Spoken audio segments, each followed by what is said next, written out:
বললে যদি আমাদের ইয়ে হোক অনেক কাছি, তাহলে ধারের আর একটি পয়সাও তোমাদের শোধ দিতে হবে না। তুমি লাদি হয়ে দাও মাইলি, কত গয়না পাবে, দামি দামি থালি পাবে, আমি তোমার হাত ধরে সিনেমায় যাব।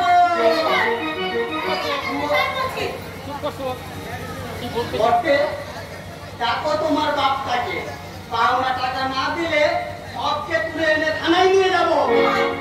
দোহাই বড় কৃষ্ণ বাবু, আপনি আমার বাবাটার কষ্ট দিন না।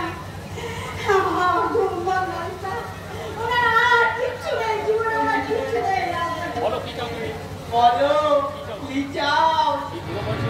এই বুড়ো বয়সে বাপটাকে জেলে ঢোকাবে না আমাদেরকে বিয়ে করবে?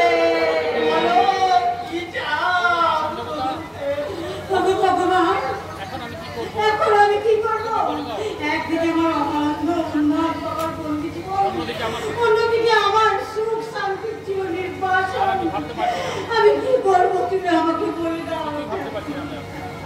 মেঘলা বলো মামা, থানায় যাও। এই রাত্রি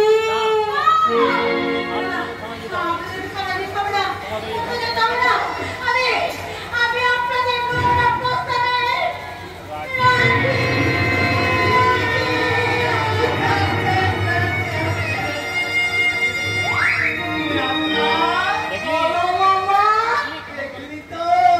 কেমন করে মানুষটাকে ফোটালাম। এইবার আমার ইয়ে মানে বিয়ে। না মামা, আমি ওকে বিয়ে করবো, আমার সাথে ভালো মানাবে। আমার বাড়া ভাতে ইয়ে দিবি না বলে দিচ্ছি, মানে ছাই। তাহলে তোকে আমি তেজ্য ইয়ে করবো। আমি পাগল হয়ে যাব, আমি হাসবো, ইয়া আমি কাঁদবো, আমি নাচবো, আমি গাইবো, কি গান করবো না আমাকে বিয়ে দিয়ে দে, নয় গাড়ি দিয়ে দে, আমি মনে সুখে গাড়ি চালাবো।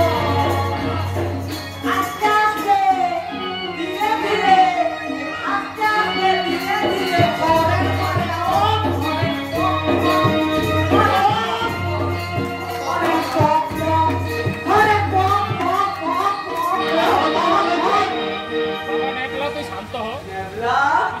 তুই শান্ত হ বাবা, আমি কথা দিচ্ছি ওই মেয়ের সাথেই তোর ইয়ে দেবো, মানে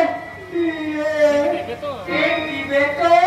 হ্যাঁ, আমরা দুজনেই ওই মেয়েকে ইয়ে করবো, মানে বিয়ে।